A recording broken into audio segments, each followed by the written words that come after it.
우리의 체질과 형질이 이루기 전 이미 하나님은 창세전에 우리를 가지셨고, 또한 이 땅에 심으사 또 하나의 열매를 바라시며 우리에게 하나님의 계획과 영원하신 그 하나님의 은총을 우리에게 알게 하셔서 이것을 삶의 목적과 하나님 앞에 가서 받을 상급과 누릴 영광으로 우리에게 가르쳐 주심을 감사합니다.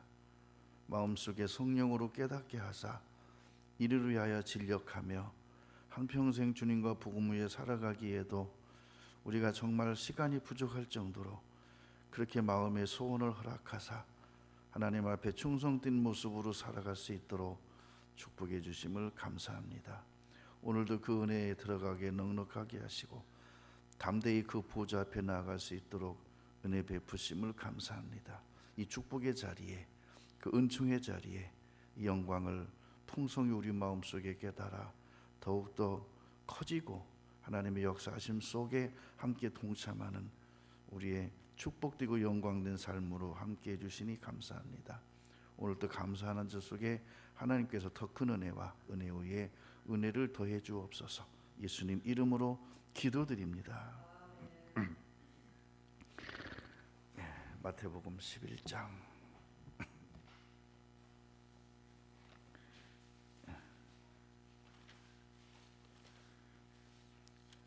마태복음 11장 12절.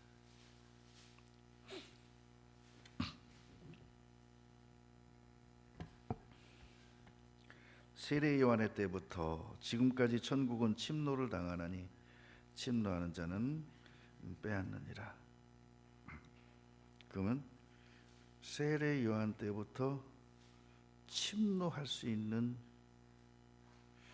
길이 열렸는데 11절, 내가 진실로 너희에게 말하노니 여자가 낳은 자 중에 세례 요한보다 큰 이가 일어남이 없도다. 그러나 천국에서는 극히 작은 자라도 저보다 크니라. 들어가는 사람이 커요? 문이 커요? 문이 크죠, 사람보다는. 근데 문의 크기는 정해져 있지만 그 문을 통과하는 사람은 지위에 따라서 달라요. 똑같은 문을 들어가지만 대통령이 통과할 때는 문보다 큰 분이라 그러죠. 문보다 큰 분이 들어간다. 자, 구원의 문 있어요. 자, 문을 통과한다. 자, 구원을 통과한다. 구원을 통과한 사람이 커요? 구원이 커요? 구원이 엄청 큰 건데 그 구원을 통과하는 그 영의 신분에 따라서 장자냐, 교회냐, 의인이냐에 따라 달라요. 그러나 구원의 문보다 큰 것은 하나님의 자녀입니다. 자녀. 그렇죠? 근데 세례 요한이 그 모든 문에 척도가 됐어요. 세례 요한은 천국으로 들어가는 문이라고 볼 수 있어요. 베드로가 천국 열쇠를 가지고 있었죠. 베드로가 전하는 것이 바로 세례 요한이 예수 그리스도 이전에 오셔서 예수 그리스도를 증거하며 그 예수 그리스도를 나타내기 위한, 그를 전파하기 위한 소리라. 그것은 문이었다. 근데 그 문을 우리는 통과해서 그 문 안에 들어가면 집이죠. 집 안에서 신랑 되신 예수 그리스도를 영접하고 그분을 신랑으로 해서 영원토록 그분의 사랑과 은혜 속에 영생할 수 있는 은혜를 허락해 주신 거예요. 근데 이제 세례 요한의 때부터 천국 문이 열렸어요. 구원의 문이 열렸어요. 근데 이제 거기 들어가는 사람은 한번 더 들어가 버리면 신분이 이제 안 바뀌고 영원히 가는 거예요. 그 신분이. 들어가기 전에 신분을 준비하는 거예요. 그 문을 들어가기 전에 내가 하나님의 택하심 받은 자로서 어떤 씨로 심겨져서 어떤 씨로 태어났고 어떤 꽃을 피웠고 어떤 열매를 맺었는지. 저 수도가에 제주도에서 제가 꺾어와서 꺾어져 있는데 살아난 꽃이 있어요. 지금 꽃 폈나? 폈을 거예요. 근데 신기해요. 한 가지에서요 가지가 쭉 나오는데 하얀 꽃, 빨간 꽃, 부는 꽃이 펴요. 근데 처음에 꽃 필 때는 하얀 거고 빨간 것만 피더라고요. 꺾어서 옆에다 또 심었는데 걔들도 지금 크고 있어요. 그러고 꺾어서 할 때 강한 줄기만 놔두고 옆 가지들은 다 잘라버렸었어요. 이제 세 가지가 나왔어요. 근데 세 가지, 네 가지가 색깔이 펴요. 꽃이 한 몸에서. 여러분 혹시 산에 난초 캐러 가보셨습니까? 그냥 이파리는 춘난이에요. 속된 말로 춘난은 무슨 난이라고 불러요? 계란. 계란이라고. 계란. 흔하디 흔한 거예요, 산에 가면. 근데 그냥 그렇게 춘난이라고 하는 그 춘난, 계란. 근데 이게요, 꽃 필 때 보면요, 거기서요 홍화도 피고요, 황화도 피고, 죽음화도 피고, 복색화도 피고, 기화도 피고. 거기다가 꽃 이파리가 매판화도 있고, 두화도 있고, 보춘화도 있고. 이파리 생김새가 달라요. 그리고 그 이파리의 색깔이 달라서 그 난초가 꽃을 펴보면 이게 홍화네 혹은 자화네 자색, 검정에 가까운 자색. 희한해요. 그런 꽃이 펴요. 황화와 죽음화 중에는요, 죽음화가 황화보다 훨씬 비싸요. 한 촉당 20만 원씩 가요. 쭉 올라오는 거 촉마다. 그러니까요, 직장에서 스트레스 받은 사람들이요, 난을 공부해가지고 직장을 나와버려서 산에 돌아다니면서 난을 캐요. 1년 365일 돌아다녀요. 풀 속에서도 찾고, 눈 속에서도 찾고, 가시덤불 속에서도 찾고, 그리고 이제 겨울이 된 풀들이 죽어버린 덤불 속에서도 찾는데, 얘네들이 꽃을 형성하는 것이 1월부터 3월이에요. 1월에는 꽃대만 속에 있어요. 안 올라왔어요. 그러면 휘집어 가지고 꽃대를 까봐요. 놀라지 마세요.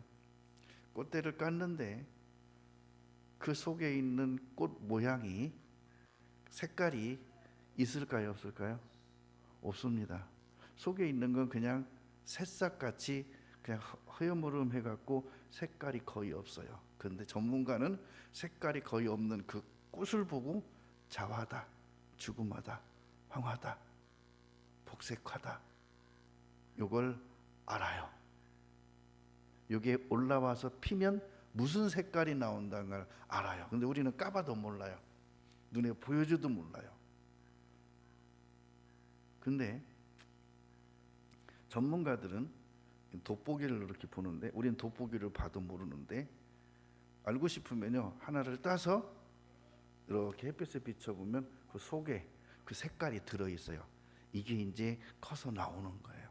근데 이 사람들은 뜯지 않고 봐도, 뜯어서 보지 않고 이렇게 돋보기로만 봐도 그 속에 있는 색을 알아요.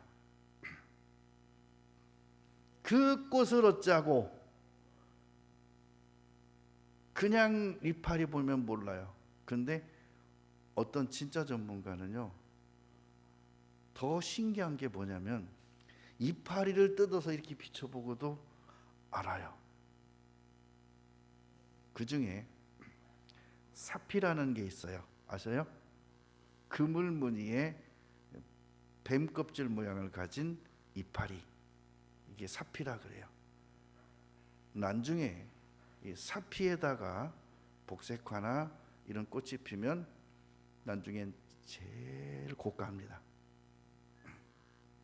중투에다가 복색화를 피는 것과 사피가 복색화를 피는 것은 둘 다 희귀종인데, 화려하기는 중투에 복색화가 피면 가장 화려합니다. 정말 화려합니다. 그런 건 한 촉당 5, 600만 원씩 가요. 근데 사피는 한 촉당 몇 천만 원씩 가요. 이건 부르는 게 값이에요. 일본 업자 만나면요, 한 촉에 억씩도 줘요. 그러니까 이제 어느 사람이 500만 원에 사겠습니다. 어느 사람이 1억에 사겠습니다. 이 값이 정해져 있잖아요. 임자 만나면 뭐라 그러죠? 그걸 횡재하는 거야. 그걸 얻으려고 산을 헤집고 다니는데, 그걸 찾아다니다 보면 뭐가 되느냐? 내가 건강해져요. 다리가 짱짱해지고 힘을 얻고 건강해져요. 그걸 임도 보고 뽕도 따고 또 뭐라 그래요? 일석이조. 거기 한번 빠지면요, 직장 생활 안 하고 그냥 산으로 돌아다닙니다. 돌 수석 하나가요 몇 억씩 갑니다. 막 3억, 4억, 5억. 그거 하나 만나면 1년에 하나만 만나도 2, 3억짜리 1년에. 여러분 1년 연봉 얼마 되세요? 얼마? 한 달에 400 번다고 하면은 1년이면 얼마입니까? 1,000만 원? 더 가지. 한 달에 400이면 얼마예요? 한 5천? 연봉 5천이면 괜찮죠? 괜찮으면 그 사람들은 그게 자기 만족이에요.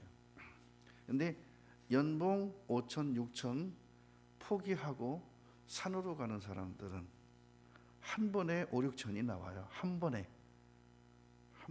근데 자주 나오는 게 아니라 1년에 한두 번. 아니, 두 번만 나와도 연봉 2배인데 뭐. 그렇죠? 자, 무엇을 얻고자 하여? 결과물은 내가 바라는 꽃도 얻고 돈도 얻고 이겁니다. 여러분, 침노가 그래요. 오늘 침노 씨 뿌림입니다. 무엇을 바라보고 씨를 뿌릴까요? 무엇을 바라고 산을 갈까요? 자,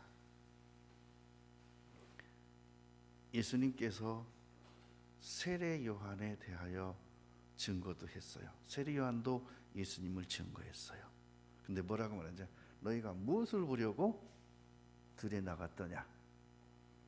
고운 옷을 입은 자냐? 그들은 왕궁에 있느니라. 그럼 무엇을 보려고 나갔더냐? 그렇죠? 약대 텄으로 있고 석청을 먹고 메뚜기 먹고 있는 사람, 그를 보려고 나갔더냐? 옳도다. 그를 만났더니 그가 무엇을 말하고 있어요? 그는 예수 그리스도를 증거하고 있던 거예요. 그러면 세례 요한을 통해서 누구를 만납니까? 예수님을 만나는 거예요. 그래서 세례 요한 때부터 천국은 침노를 당하나니 침노하는 자는 빼앗느니라. 그래서 모세는 부드러운 옷, 아름다운 옷, 뭐 그런 거를 다 포기하고 세례 요한처럼 광야에서 나오는 물, 광야에서 나는 고기, 광야에서 나오는 가루를 먹었어요. 그게 만나고 그게 메추라기고 그것이 생수였어요. 근데 왕궁에서 나는 것을 먹은 사람은 일찍 죽어요. 성인병에 걸려요. 비대해요. 얼마 못 살아요. 그렇게 좋은 걸 먹으면서 스트레스를 받고, 그렇게 좋은 걸 먹으면서 막 화가 주체가 안 되고, 그렇게 좋은 것을 먹으면서 막 속에가 불편함이 많아요. 근데 모세는 광야 40년 동안 이스라엘을 인도하는 동안에 그는 석청과 같은 것을 먹었고 메뚜기와 같은 것을 먹었고 약대 털옷 같은 것을 걸치고 갔다고 가정한다면 그 속에는 천국이 있었어요. 가나안이 있었어요. 그 속에는 목표가 있었어요. 세상적인 갈등이 없었어요. 세상적인 스트레스가 없었어요. 근데 안타깝게도 함께하는 그 지체들이 모세가 어리미칠 정도로 괴롭혔어요. 이게요, 천국을 침노하는 자를 따라가는 사람들과의 반목이라는 거예요. 교회에서 그런 일이 있는 거예요. 그렇게 열심히 잘하시던 순수하고 겸손하던 분을 집사님을 세우니까요, 처음에 한 달은 잘하는 것 같더니 한 3개월 지나니까 그때부터 야당이 돼가지고 목사님을 막 판단하고 공격하고, 목사님 그러시면 안 되죠, 이렇게 해야죠, 목사님 이렇게 해야 되잖아요, 이렇게 하세요, 막 이렇게 나와버려. 근데 제가 아는 우리 처 고모의 아드님이,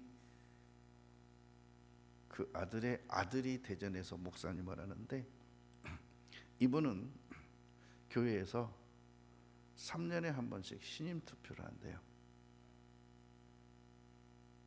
원래 그렇게 하게 돼 있어요. 원래가 신임 투표를 했는데 2번 합격해서 넘어갔대요. 6년이 됐죠.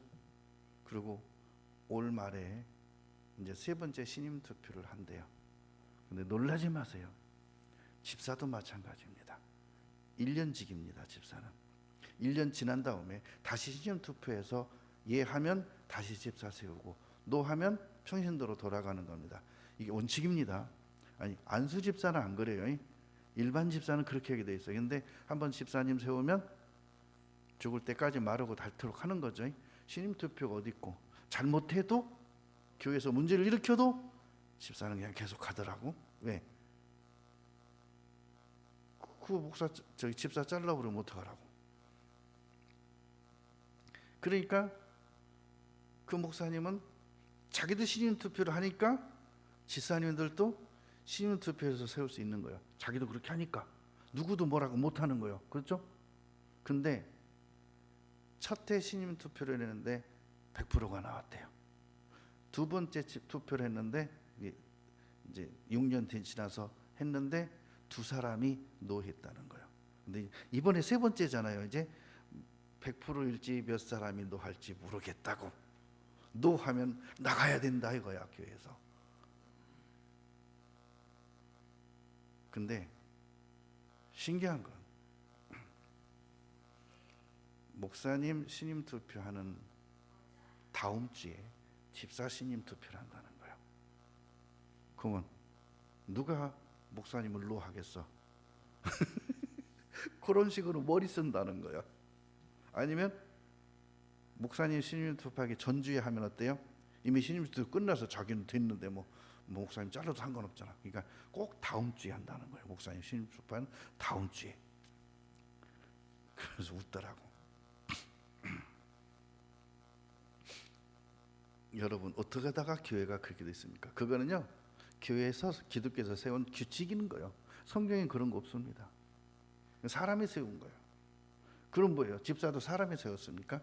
사람의 투표에 의해서 다시 집사 계속하고 아니면 그 해로 끝나고 그럽니까? 근데 왜 그걸 했냐면, 그렇게 하면 집사님들이 마음이 그래도 순수해요. 그죠? 그렇게 자기 아집이나 여러 가지 그런 고집을 안 부려요. 그랬다가 내년에 못 하는데 온 성도들이 다 보고 있는데 교회에서 드러나게 죄짓지 못해요. 그리고 죄짓다 드러나면 스스로 나가야 돼요. 신임투표에서 잘리기 전에. 그러면 깨끗한 거예요. 잘리면 진짜 불명예스럽고 정말 창피한 거예요. 그러니까 이 목사님은 설교가 강의식이래요. 강의. 말씀의 선포가 아니고 강의. 대학교 강의하듯이 설교를 그렇게 한다는 거예요. 왜? 그래야 사람들이 나들으라고 안 한다고 생각하니까. 목사님 오늘 나들으라고 설교하셨어. 그러면 그때부터 이렇게 하고서 계속 가거든. 막 꼬부라져 가지고. 그러니까 그런 소리 듣기 싫어서 그냥 강의식으로 한대요. 김창욱 교수라고 있죠. 그분이 얼마나 재밌고 공감대를 잘 선정해서 이렇게 강의를 하잖아요. 근데 그분이 제일로 어려운 상대가 중학생들이래요. 중학교에 가서 중학생들한테 강의를 막 하잖아요. 삐딱하게 앉아갖고 아이고 고생한다. 그 들으란 식으로 그런데요. 아이고야 나이 먹고 고생하네. 그리고 또 뭐라고 한다는데 잊어버렸는데. 그러면요 얼마나 힘든지 모르겠대요. 공감이 안 되는 거예요. 공감대가 아무리 좋은 얘기, 아무리 현실적으로 공감대를 이루려고 공감대가 되는 강의를 해도 공감을 안 해준다는 거예요. 여러분 믿음의 표현은요 공감입니다. 아셔요? 말씀을 듣고 마음에 공감이 되면 어떻게 해야 될까요? 응? 아멘 그래야 되는 거죠. 아멘하여 하나님께 영광을 돌리고, 그리고 그 말씀이 소망이 되고 소원이 되면 아멘 이렇게 하면 돼요. 아멘이 뭐라 그랬죠? 그렇게 되기를 원하나이다. 그 소리예요. 아멘이라면 우리나라 말이 아닙니다. 유대인들이 쓰는 말이에요. 아멘이란 그렇게 되기를 원합니다. 그 말씀에 동조합니다. 그런 뜻이에요. 동조가 되면 아멘. 근데 아멘하면 말씀 시간에 아멘하면 막 안 된다고 막 그런 사람들 있죠. 성경에는 아멘 하라고 그랬어요. 갈라디아서 6장 보겠습니다. 오늘 말씀에 공감되면 아멘 하셔도 돼요. 크게 하지 말고 적당한 소리로 하셔도 된다니까요. 자, 갈라디아서 6장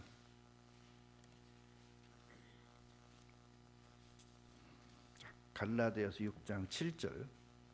스스로 속이지 말라. 하나님은 만홀히 여김을 받지 아니하시나니. 자, 여기서 하나님이 만홀히 받는다는 것은요, 하나님을 오해하고 자기 생각대로 하나님을 판단하는 걸 만홀히 여겼다 그래요. 그러면 만홀히 여겼다는 대표는 뭐냐면 달란트 비유, 문화 비유에서 나와요. 자, 한 사람에게는 5달란트, 한 사람에게는 2달란트, 한 사람에게는 1달란트 주고 떠났더니 장사하라고 떠나고 이제 후에 돌아와 봤더니 5달란트 받은 자는 장사해서 10달란트 만들었고, 2달란트 받은 사람은 5달란트 만들었고, 1달란트 받은 사람은 땅에 묻어뒀었다. 속 안에 쏘아서. 근데 이 사람의 생각이 어땠느냐? 주인은 굳은 사람이라 해치지 않은 데서 모으고 심지 않은 데서 거둔 아이다. 갖고 있으면 주님이 오셔서 2개 줄 줄을 믿습니다. 그러고 생각하고 묻어뒀다는 거예요. 그랬더니 와서 그것을 빼앗아 10달란트 있는 자에게 주며 있는 자는 더 받을 것이요 없는 자는 있는 것도 빼앗기리니. 이게 이제 달란트 비유예요. 거기서 1달란트 받은 사람의 행동과 생각이 하나님을 만홀히 여긴 거예요. 하나님을 모르고 오해한 거예요. 오기여기나 오해. 사람이 무엇으로 심든지 그대로 거두리라. 자, 고린도전서 15장 보겠습니다.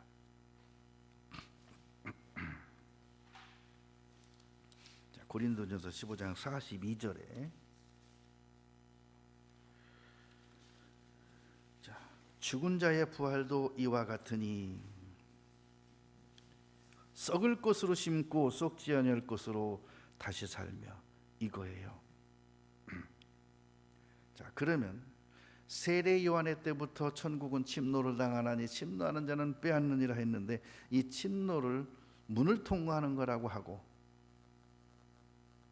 그러면 씨앗은 무슨 문을 통과해야 될까요? 밭이라는 곳에 뿌려져서 거기서 나와야 밭을 통과하는 거예요. 뿌려지지 않으면 씨앗은 날 수가 없죠. 그래서 심는다, 통과한다. 어디에 심기웠냐? 무엇으로 심었느냐? 근데 신기한 거죠. 내가 심는 건 다 이 세상 거죠. 우리가 하나님께 드리는 거요, 시간도 하나님에게는 시간이 없습니다. 그분은 영원하신 분이에요. 하나님에게는 물질 세계적인 이런 물질이 아니에요. 영계예요. 영의 몸이시고 영원한 곳에 계셔요. 우리는 썩을 것을 먹고 시간 속에 갇혀 살아요. 그러니까 우리가 드리는 것은 시간 속의 걸 드리는 것이고, 우리가 드리는 것은 어차피 시간이 가면 썩고 낡아질 것들이에요.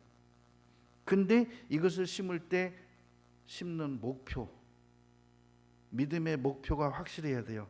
자, 내가 심는 것은 돈이에요. 돈도 썩어요. 명예 지나가면 없어져 버려요. 명예가 뭐 눈에 보이기나 합니까? 뭐 손에 잡히기나 합니까? 그러면 그 사람이 그 위치에서 내려오면 명예가 남아 있습니까? 여러분, 국회의원 하다가 국회의원에서 잘렸어요. 그 사람의 국회의원의 명예가 남아 있습니까? 그만두는 순간 명예도 없어지는 거예요. 선생님 하다가 선생님에게서 내려왔습니다. 선생님의 명예가 남아 있습니까? 끝나는 거예요. 썩는 거예요. 그러면 하늘에 기록된 그곳에서 하나님이 약속하신 위치가 있고요, 영광이 있어요. 그것을 목표로 이 땅에서 내가 취할 수 있었던 이 땅의 것들, 명예라는 것들도 주님을 위해서 사용을 했어요. 물질이라는 것도 주님과 복음을 위해서 사용했어요. 시간도 주님과 복음을 위해 투자했어요. 그러면 하나님 앞에 가서 이제 다시 영생에 들어갈 때, 부활의 영광을 얻을 때, 그때는 내가 이 땅에 심었던 것들이 전혀 다른 모습으로 내게 입혀진다는 거예요. 구더기 같이 정말 더러운 것이 딱 파리로 부화하면요, 파리 중에는 참 완전히 그 초록 색깔로 막 해서 막 비단옷 같이 입은 그런 똥파리도 있어요.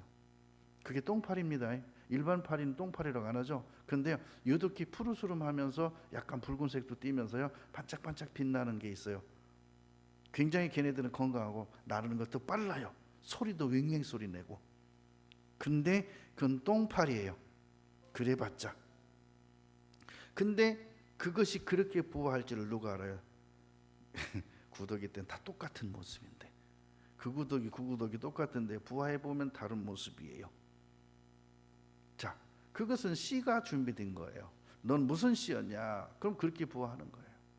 너는 무슨 나비냐? 그렇게 부화하는 거예요.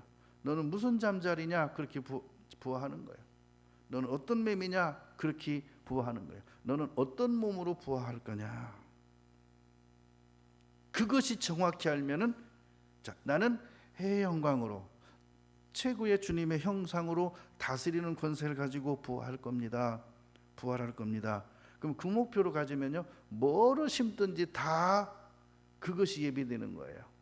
그것이 나는 달의 영광으로서 그 수준의 달을 다스리는 수준으로 그 영광으로 부활할 겁니다. 그러면 심기는 나도 10만 원 하나님께 심었고 너도 10만 원 드렸는데 나는 해의 영광으로 부활하는데 똑같은 10만 원을 드렸는데 이 사람은 달의 영광으로 부활을 하는 거예요. 왜 똑같이 심었는데 다르죠? 그게 목표라는 거예요. 목표. 무엇을 심든지 그대로 거두리라. 그래서 무엇을 심든지 하는 것은 심는 종류를 말하는 게 아니라 열매, 부활의 모습으로 바라보고 심었다. 그러면 물질은 그래요. A를 심으면 A가 나옵니다. B를 심으면 B 나와요. 콩을 심으면 콩이 나오고요. 팥을 심으면 팥이 나옵니다. 근데 신기하게 나는 콩으로도 하나님께 드렸고 팥으로 하나님께 드렸고 뭐 곡물로도 드릴 수 있고 그렇죠. 여러 가지 그랬는데 그게 부활의 몸으로 됐다는 거. 어떤 사람이 이렇게 말했어요.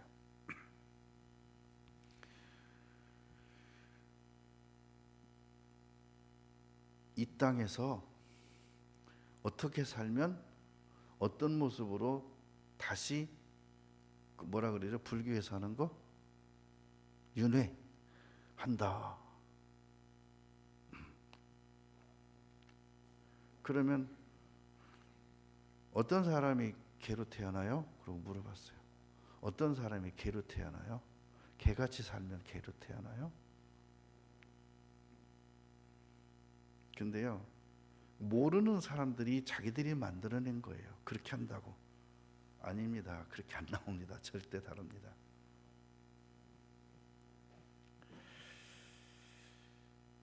욕된 것으로 심고 영광스러운 것으로 다시 살며, 약한 것으로 심고 강한 것으로 다시 살며, 육의 몸으로 심고 신령한 몸으로 다시 사나니. 자, 육의 몸으로 심는다는 게 뭘까요? 세상 말로 몸으로 때운다고 그렇게 표현하죠. 내가 진짜 가진 것도 없어요. 통장에 잔고가 없어요. 드리고 싶은데 할 수가 없어요. 그러니까 그냥 내가 할 수 있는 건 와서 몸으로 봉사하는 거예요. 몸으로 할 수 있는 거. 그러니까 어느 아이가 교회 학교 예배드리러 갔는데, 거기 옛날에는요 헌금통을 돌렸어요. 헌금 바구니를. 진짜 가난해서 먹고 살 것도 없는데 헌금통이 자기 앞에 오니까 진짜 내가 하나님께 드리고 싶은데 가진 건 없고, 그래서요 헌금통에 올라가 앉았대요. 그러니까 선생님이 막 대노해가지고 왜 헌금통을 깔고 앉느냐고 혼냈대요. 꼭 엘리가 한나를 혼내는 것 같이 대낮부터 술 먹고 교회 와서 왜 행설수설하고 있냐고 혼내는 것처럼. 근데 그 아이가 그랬대요. 나를 하나님께 드립니다. 나를 헌금함에 올라간 것이 나를 헌금합니다. 그 사람이 리빙스턴이라겠나요? 또 헷갈리네 이름이. 비슷한 사람인 것 같기도 한데 그분이었대요. 나중에 성자라 일컬어지는, 사람 중에 성자가 어디 있습니까만 성자라 일컬어지는 사람으로 살았어요. 그랬대요. 근데 그 애는 선생님이 혼내는데도 상처 안 받았어요. 내가 하나님께 드렸는데, 나를 드렸는데 누가 뭐라고 하는 게 뭔 상관이에요. 선생님이 혼낸다고 무슨 상관이에요. 근데 박정희 대통령은 어려서 교회를 갔는데 모르고 그냥 신발을 신고 들어갔대요. 교회당 안에. 그러니까 선생님인가 목사님가 나와갖고 뺨때기를 때렸대요. 놈 어디 교회를 신발 신고 들어와. 그날 이후로 박정희 대통령 교회를 한 번도 안 나갔대요. 그리고 누가 전도하면 그 사람을 경멸하고 그러다 죽었어요. 그거죠. 그냥 교회를 찾아오는 사람과 내가 하나님께 나를 드리겠습니다, 나를 헌신하겠습니다 하는 사람과는 다르죠. 그냥 찾아오는 사람은요 혼내거나 그러면 좀 나한테 심하게 했다 그러면 상처받아요. 근데 내가 하나님께 드리겠습니다, 나를 하나님께 드립니다, 주님을 위해서 살겠습니다, 주님을 위해서 살고 싶습니다 라고 찾아온 사람은요 누가 뭐라고도 상관없습니다. 내가 교회에 왜 왔는데요? 내가 그 사람 때문에, 그 사람한테 뭐라고 한 것은 여기서 뭐라거나 밖에 동네 사람들 나하고 뭐라거나 똑같잖아. 직장에 가서 무슨 일이 있거나 같은 거예요. 근데 세상 사람들은 그런데 교회에서는 그러면 안 되지. 그건 자기 생각이죠. 교회도 세상이에요. 교회는 세상 아닙니까? 여기 별천지예요. 어떤 사람은 교회가 천국으로 착각해요. 교회에서 이러면 안 되죠. 무슨 소리야? 죄인들이 모여는 곳이 교회지. 의인들이 모였습니까? 죄인이 모였습니까? 죄인이 회개하고 구원받고 천국 가려고 모인 거잖아요. 근데 뭐 죄인들이 모여놓고 각양각색의 죄인들을 모아놨는데 얼마나 문제가 많겠습니까? 근데 그를 천사로 대하고 싶어요? 그를 하나님의 사람으로 대하고 싶어요? 뚜껑 열어보면 다 죄인인데. 그러니까 상처받을 이유가 없는 거예요. 나 지금 하나님께 나왔어요. 나 하나님께 나 자신을 드리고 싶어요. 정말 내가 주님과 복음을 위해 살고 싶어요. 가진 게 없어요. 가난해요. 무엇을 드릴까? 그런 거잖아요. 여러분, 우리 신앙의 목표가 그래요. 사람을 보고 세상을 볼 땐 만족함이 없었네. 나의 하나님, 그분을 뵐 때 나는 만족하였네. 동남풍아 불어라, 서북풍아 불어라, 가시밭에 백합화, 예수 향기 날린다. 우리는요, 가시가 찌르면 저놈의 가시 내가 잘라버릴까, 뿌리를 뽑아버릴까, 불태워버릴까. 내뜨고 찌르면 그냥 한 개만 내뿜으면 되는 거예요. 그죠? 제가 엊그제 찔레를 캐다가 많이 찔렸어요. 그래서 나스로다가 그 가시를 이렇게 훑어버렸어요. 이렇게 훑으니까 가시가 다 떨어지잖아요. 근데요, 종교심이 아닙니다. 가만 냅두는 것이 맞는 거예요. 그걸 가시를 빼려고 하지 말라는 거예요. 나를 찌르면 그냥 찔리라는 거요. 원래 그게 예수님이 그랬잖아요. 로마 병정들이 자기를 십자가 못 박을 때 손을 벌려줬잖아요. 박으라고. 그리고 발에 못을 박을 때 발을 모아줬잖아요. 박으라고. 그죠?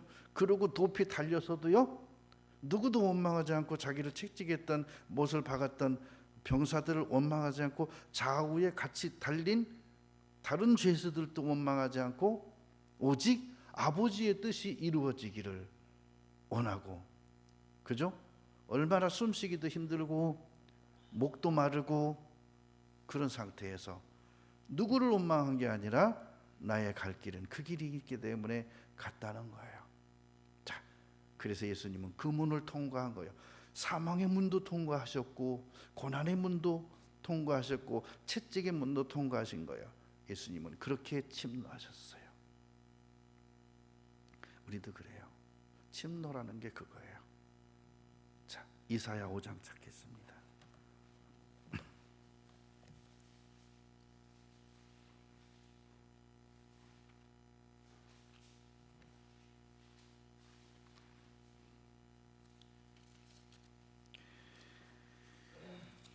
이사야 5장 1절입니다.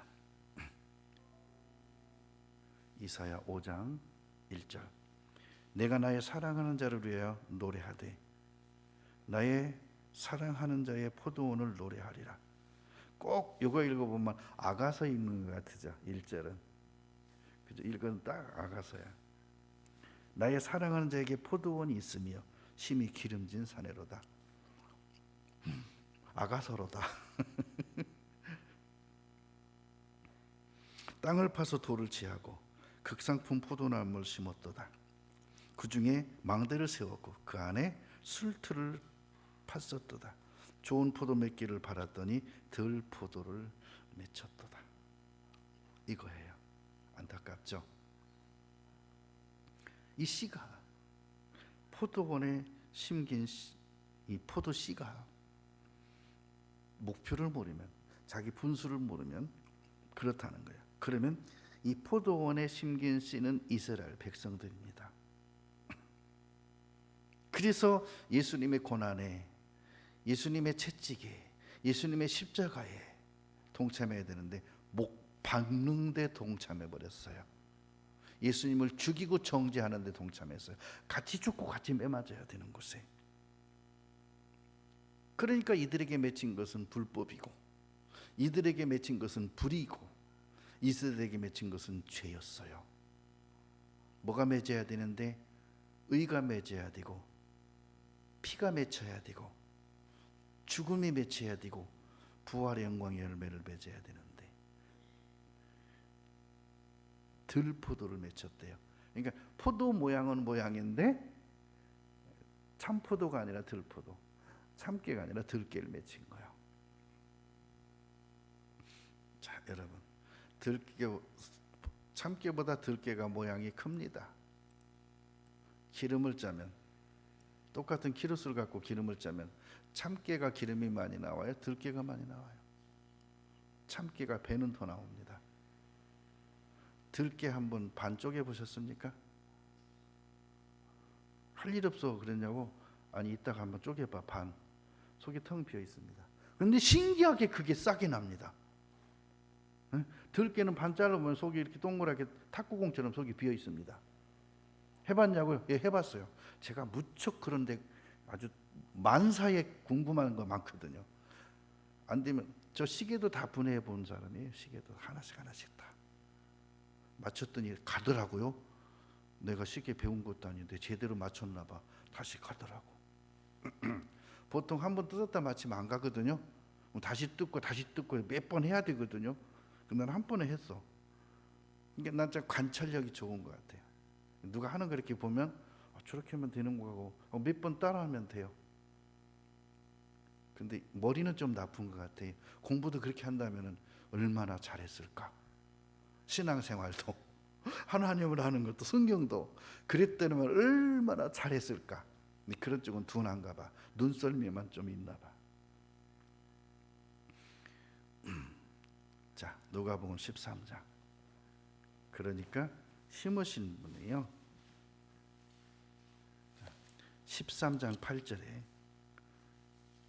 씨를 확실히 심었는데 이게 왜 그러지 하고서, 자, 13장 8절에 대답하여 가로되 주인이여 금년에도 그대로 두소서. 내가 두릅하고 거름을 줄이니 이후에 만일 실과가 열리머니오니와 그렇지 않으면 찍어버리소서 하였다 하시니라. 1절 이에 비유로 말씀하시되, 비유는 뭐죠? 예를 들어서 한 사람이 포도원에 무화과 나무를 심은 것이 있더니, 자, 여기서 무화과는 이스라엘 백성이고 포도원은 이스라엘 나라입니다. 그 나라에 그 백성이 살고 있죠. 와서 그 열매를 구하였으나 얻지 못한지라. 가원지기에 이르되 내가 3년을 와서 이 무화과 나무의 실과를 구하되 얻지 못하니 찍어버리라. 어찌 땅만 버리느냐. 그러니까 그 가원지기가 주인에게 내가 올 연말에 다시 땅을 깊이 파고 거름을 많이 주고 다시 관리해 보겠습니다. 그랬더니 그 중에 그래도 지 본분을 찾고 좋은 포도를 맺히는 게 있고 그렇지 않은 게 있겠죠. 그게 이제 씨 뿌리는 비유에서 30배, 60배, 100배 그렇게 해주는데도 고집이 파지질 않아. 아주 길가 땅이야. 그렇게 하는데도 자기 생각이 많아. 돌들이 많아. 그렇게 해주는데도 가시가 많아. 고집이 많아. 그러니까 맺히질 못해. 근데 기경도 하고 돌도 빼내고, 기경이란 건 파서 흙을 부드럽게 하고 이제 돌도 빼내고 가시덤불도 빼내고 그러고 심었더니 100배를 얻었다 그랬죠. 거름도 주고 돌도 파내주고 땅도 갈아엎어주고 가시덤불도 캐내준다. 이것이 선지자들의 수고입니다. 그걸 하기 위해서 부지런히 회개를 선포하고 부지런히 하나님의 뜻을 살피라 그러고 부지런히 죄를 버리라 하고 부지런히 하나님 앞에 돌아서라고 탕자의 비유처럼 말씀해 주시는 거예요.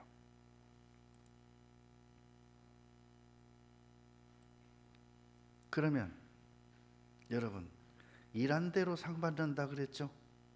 일한 대로. 자, 한번 찾고 보겠습니다. 요한계시록 22장에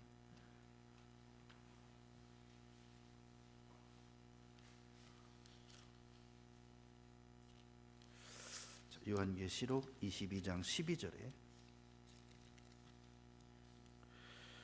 보라 내가 속히 오리니 내가 줄 상이 준비되어 있어 각 사람에게 그의 일한 대로 갚아주리라. 자, 그러면 여러분, 무화과 나무가 뭔 일 했는데요? 응? 무슨 일 했습니까? 아무것도 없습니다. 한 거라면 농부의 기대에 맞게 열매만 맺었을 뿐이에요. 그러면 농부가 수고했죠.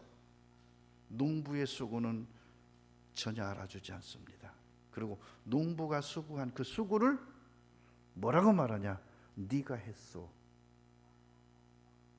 내가 일한 것으로 그 나무에게, 나무는 땅 판 적 없어요. 나무는 거름을 자기가 모으지 않았어요. 가원지기가 해줬어요. 그런데 주인은 뭐라 그러냐? 좋은 열매 맺으면 너 잘했어, 네가 했어 하고 갚아준대요. 마찬가지입니다. 예수님이 율법의 요구를 다 이루셨어요. 하라 하지 마라. 근데 우리는 하라는 건 하나도 못했고 하지 말라는 건 다 했어요. 그죠? 안 돼 하면 고집 부리고 더 했어요. 하지 마 그러면 더 했어요. 근데 뭐라고 한지 아세요? 예수님은 하나님이 안 돼 하는 건 호리만큼도 안 했어요. 하나님의 뜻이 있죠, 계획이 있죠. 100%다 이루셨어요. 나는 하나도 못했어요. 나는 무화과 나무와 같은 존재예요. 그러면 그 일은 누가 다 했냐? 과원지기가, 농부가 했어요. 율법은 천국의 법이죠. 천국의 법을 나는 한 가지도 지키지 못했어요. 예수님은 그걸 다 지키셨어요. 심지어는 십자가의 죽으심과 부활까지도요.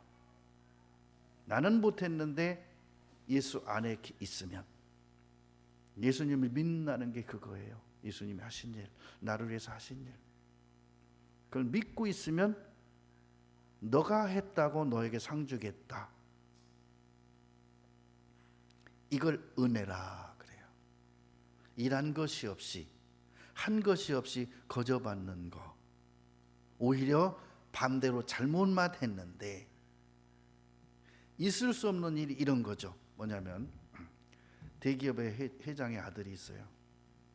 이 사람은 출근해가지고 다른 사람이 일하는 거 방해만 해. 그 사람이 있으면 일이 안 되고 막 일이 꼬이고 막 일하는 그 회사 직원들이 막 정신이 사납고 막 짜증나고 못 하겠는 거예요. 그렇게만 하나? 긴 작대 나갔거든요. 성질 난다고 막 유리창을 다 깨고 돌아다니네. 응? 그러면 일반적으로는 뭐라 그래요? 아들로 인정도 안 합니다. 쫓아내버립니다. 그렇죠? 자, 근데 예수 그리스도가 그 기업의 회장이라고 합시다. 우리가 자녀예요. 와서 일을 하는 게 아니라 방해만 하고 사고만 치고 유리창을 딱 깨부수고 돌아나온다고 합시다. 그럼 예수님은 뭐라 그럴까요? 저놈 좀 잡아다가 어디다 좀 격리시켜놔 그럴까요? 좋은 그림이 하나 있었습니다. 한 애가 막 손치면서 막 욕구불만으로 막 성질내고 막 그러니까 어느 분이 이 사고치니까 채찍을 깎아서 때리는데, 어느 분이 그렇게 하는 애를 이렇게 끌어안고 자기 등으로 맞아요. 막 채찍질을 맞아요. 근데 예수님이 맞고 있는데도 얘는 계속 이러는 거예요. 막 응? 그런 그림이 있어요. 전도 집회할 때 그 그림이 저한테 있었어요. 자, 여러분, 그걸 보면서 그랬어요. 우리는 이쯤 되면 구제불능이야. 이거 의지 박약, 그러고 내칠 거예요.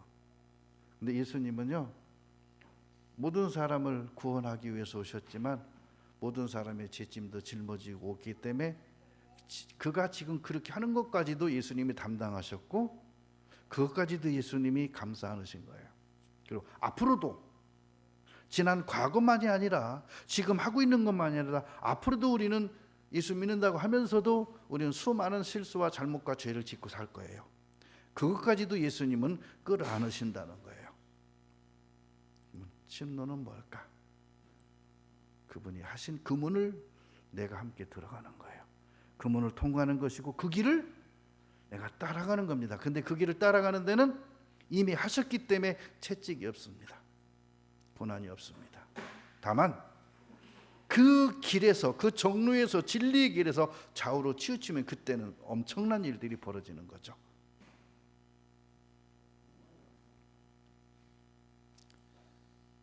그걸 아는 사람들은요, 가난한 과부가 2렙돈을 드리잖아요, 헌금함에. 그럴 수 있는 거예요. 자, 마가복음 12장을 찾겠습니다.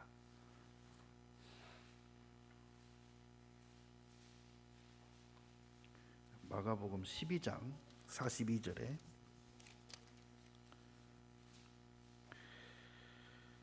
가난한 과부는 와서 2렙돈은 곧 한 고드란트를 넣는지라.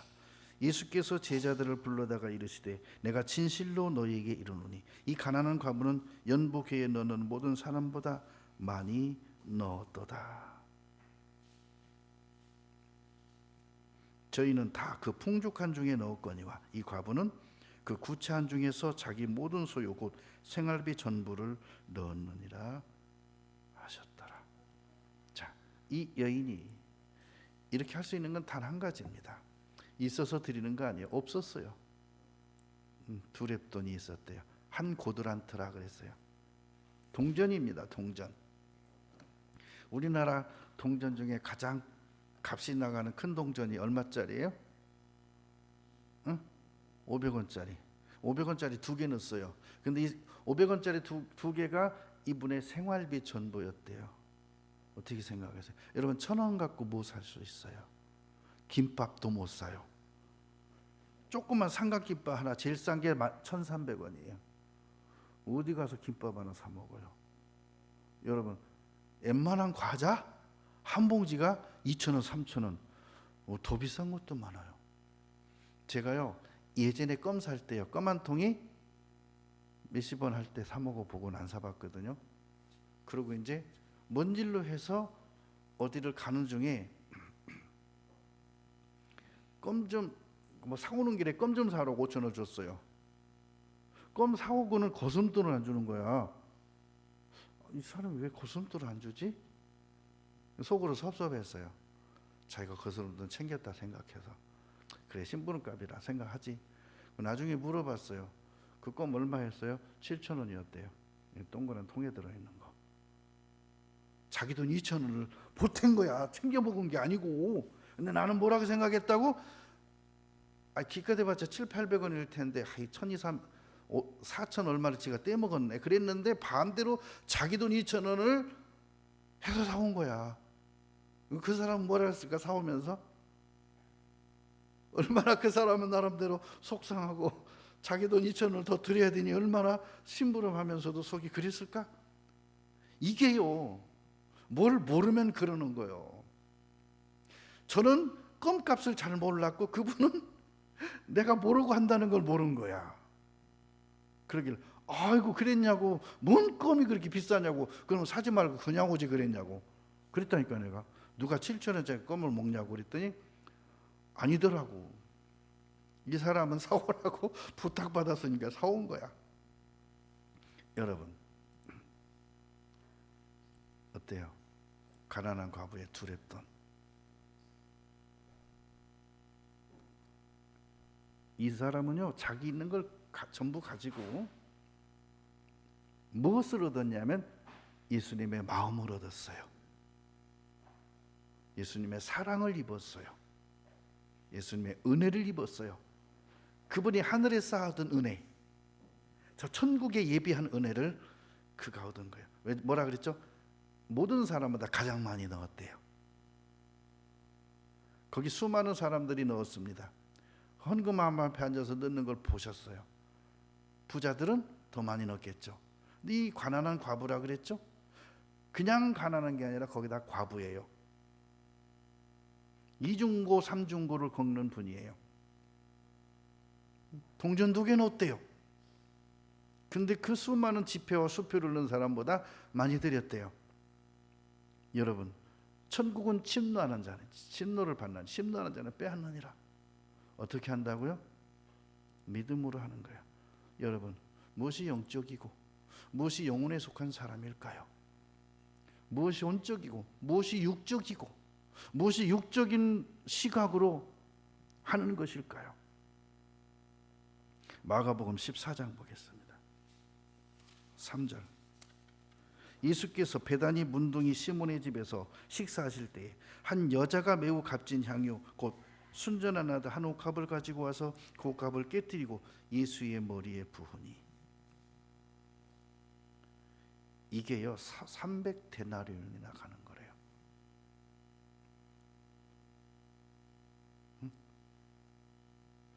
어떤 사람들이 분내어 서로 말하되 무슨 의사로 이 향유를 허비하였는가? 이 향유를 300데나리온 이상에 팔아. 자, 300데나리온 이상의 가치가 있다는 거예요. 그러니까 그냥 헐값으로 팔아도 300데나리온이라는 거예요. 제값 받으면 훨씬 더 비싼 거예요. 이걸 갖다가 예수님 머리에 부었다고.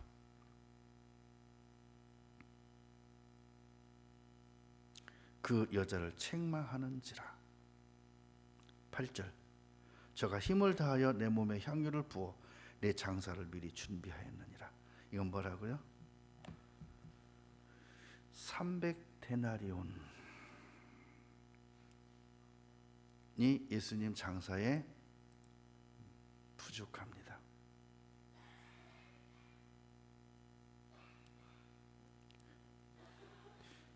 장정을 미라로 만드는데 턱도 없이 부족한 겁니다.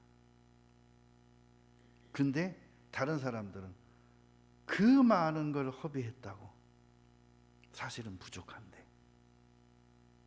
근데 예수님 뭐라 그러냐? 내 장례가 충분히 준비됐다. 내 장례가 충분히 준비됐다. 내가 진실로 너에게 이르노니 온 천하에 어디서든지 복음이 전파되는 곳에는 이 여자의 행한 일도 말하여 저를 기념하리라. 기념은 뭐죠? 하나님 천국 기념책에 기록이 된 거예요. 기념책이 뭘까요? 이런 거예요. 그 하만이라고 하는 장군이 이스라엘을 말살시키기 위해서 계획을 짭니다.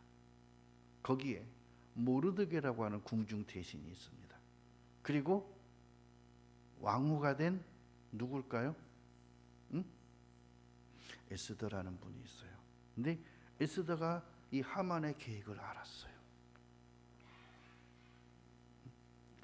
계획을 알았어요.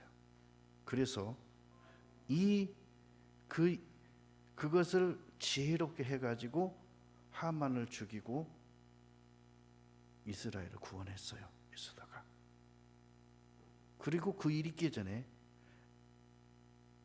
에스더의 사촌 오빠가 되는 모르드게가 왕을 시해하려는 어떤 두 사람의 꾀를 알고 고발해서 그들이 드러나서 그들을 처형한 일이 있었어요. 그 일들이 어디에 기록이 됐냐면 궁중일기에 기록이 된 거예요. 근데 어느 날 이 왕이 잠이 안 오는 거예요. 잠이 안 오니까 일어나 앉아서 궁중일기를 이렇게 뜯어보는데, 아니 모르드게가 자기를 시해하려고 했던 그 사람들을 고발해서 자기를 살려준 일이 기록이 돼 있고 하만을 처단하고 이스라엘을 구원한 일이 쭉 기록돼 있는 거예요.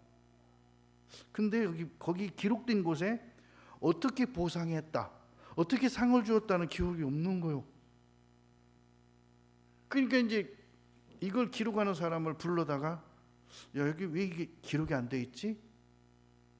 그러니까 상 준 적이 없으니까요. 그래서 보고서 상을 내린 것이 나와요. 에스더에.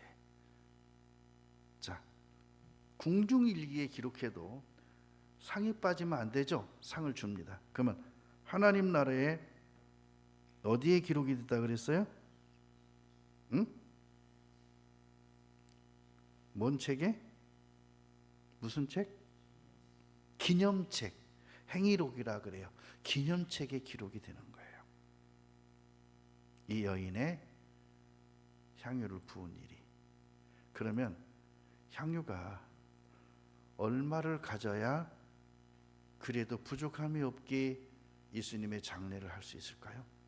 요한복음 19장 보겠습니다.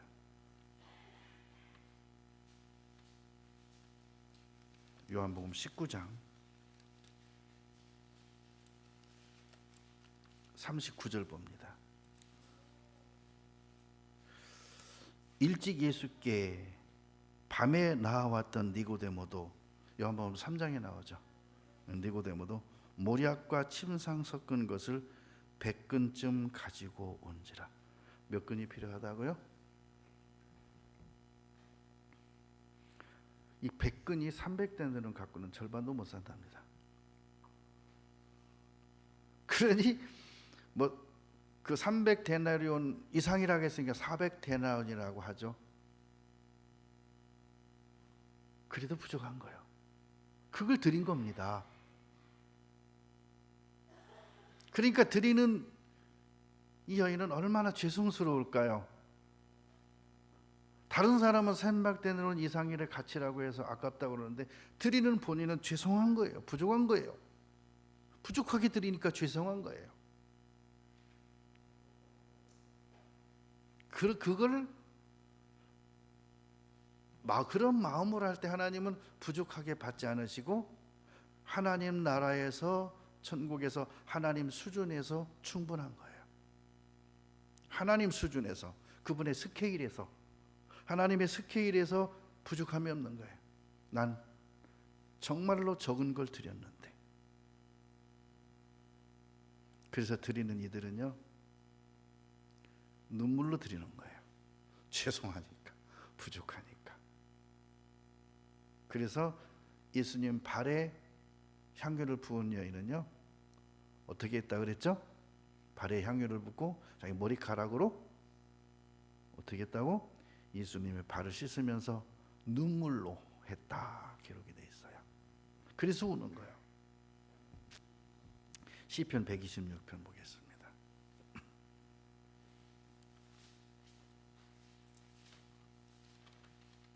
시편 126편 5절. 눈물을 흘리며 씨를 뿌리는 자는 기쁨으로 거두리로다.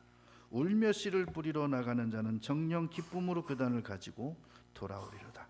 어쩐다고요? 반드시 하나님이 갚아주신다. 무엇으로? 기쁨으로, 희락으로, 영광으로. 근데요, 나는 전도를 한 적이 없어요. 전도를 못했어요. 근데 이렇게 드린 향유, 이렇게 드린 향유, 이렇게 드린 유향, 이렇게 드린 모략들이 영혼이래요. 영혼을 드린 거래요. 요한계시록 18장 최고의 영광입니다.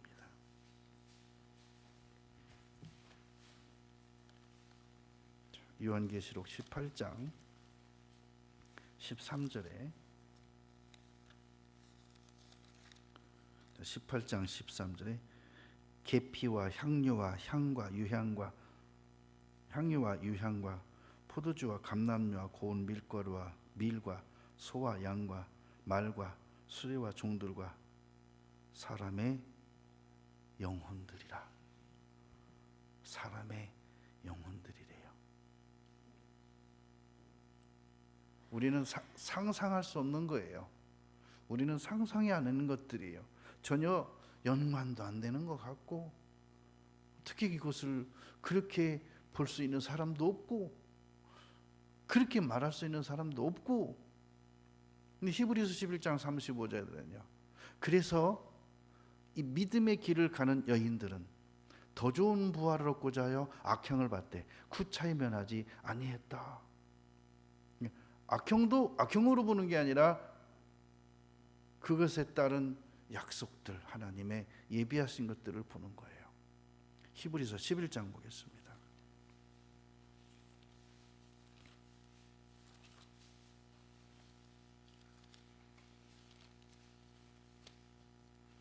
히브리서 11장 35절, 15장 35절에 여자들은, 여기서 여자는 교회입니다. 신부된 교회.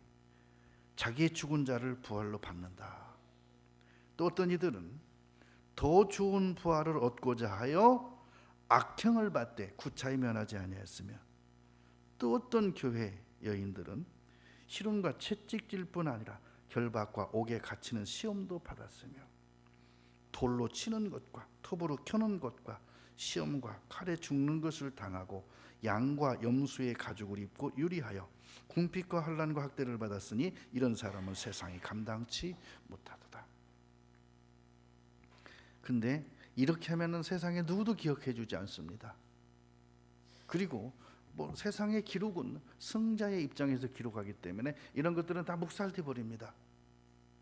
나중에 뒤에서 따로 누가 따로 기록한 거 이외에 말고 정식으로 그런 것들 이런 걸 기록해 버리면요, 승자의 입장에서는 이거 채택 안 합니다. 지워버립니다. 그럼 나중에 딴 분이 다르게 기록한 것이 이제 기록에 남는 거죠. 역사 기록 속에서. 근데요, 이 기록이 하늘에 기록되어 있어요. 그러고 말합니다. 하나님께서 이것에 대한 약속된 것들을 주시리라. 잠언 11장입니다. 잠언 11장 18절. 18절. 악인의 삭은 허무하되, 육신적이고 혼적인 건 허무할 수밖에 없어요. 썩으면 그냥 썩어지고 말아요. 근데 의를 뿌린 자의 상은 확실하니라. 의, 금원을 통과해서 그 밭에 뿌린 자, 그렇죠? 확실하다는 건 뭐예요? 하나님 편에서 확실한 겁니다. 변치 않는 겁니다. 변개치 못할 법입니다. 우리는 이 은혜 속에 들어가서 이 하나님의 영광을 바라보고 즐거워하는 것이, 그것이 이 세상에서 나의 기쁨이고 나의 즐거움이고 나의 행복인 거예요. 세상적인 것 갖고 기뻐하고 즐거워하는 것은 그거 지나면 끝나요. 여러분, 하루 행복하려면 뭐 하라 그러죠? 응? 맛있는 거 먹으래요. 한 달 행복하려면 뭐라 그러죠? 그 말 몰라요? 옷을 사라잖아요. 1년 행복하려면 뭐 하라고? 결혼하래요. 1년은 행복한가 봐. 1년도 안 가는 사람도 있고, 어떤 사람은 그래도 오래 가는 사람이 있는데, 평균적으로. 그럼 영원히 행복하려면 뭐 해야 될까요? 결혼 갖고 안 된대요. 땅 사서 하나 빠졌다. 뭐 하려면 땅 사라 그러대. 그러면 행복하다고? 집 사라고 해. 집. 그래요? 자, 로마서 5장 보겠습니다.